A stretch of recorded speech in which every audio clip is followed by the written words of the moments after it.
নজর রাখবো পরবর্তী সংবাদে। রাজধানীর গ্র্যান্ডিউস ক্লাবের সামনে ভয়াবহ অগ্নিকাণ্ড এবং যে খবর পাওয়া গেছে হঠাৎ করেই মানুষ সেই ভয়াবহ আগুন দেখতে পায় এবং ঘটনাস্থলে দ্রুত গতিতে ছুটে আসে দমকলের ইঞ্জিন। রাজধানীর গ্র্যান্ডিউস ক্লাবে এলাকায় ভয়াবহ এই অগ্নিকাণ্ডের সূত্রপাত গ্যাসের পাইপলাইন ফেটে বলেও প্রাথমিক ধারণা। তবে কি রয়েছে বক্তব্য শুনুন।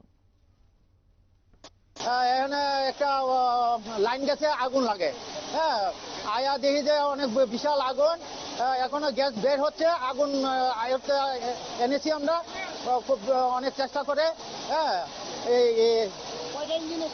এ নিয়ে দুইটা টানআউট, ওয়াটার টেন্ডার দুইটা, আর একটা ছোট গাড়ি। দেখলাম এখানে একটা মাটি খনন করা আছে। আমার যেমন কোনো আগে কোনো লিড টিক ছিল, হ্যাঁ, ও খনন করার সময় মানে এই দুর্ঘটনাটা ঘটে। না, এরকম কোনো দুর্ঘটনা ঘটনা হয়নি। এখন গ্যাস অনবরত লিক হচ্ছে, আগুনটা নেই।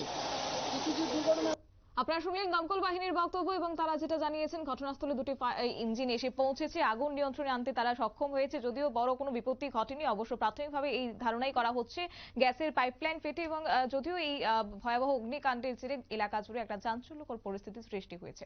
নিয়ে নিচ্ছে ছোট্ট একটি বিজ্ঞাপন বিরতির সঙ্গে থাকুন।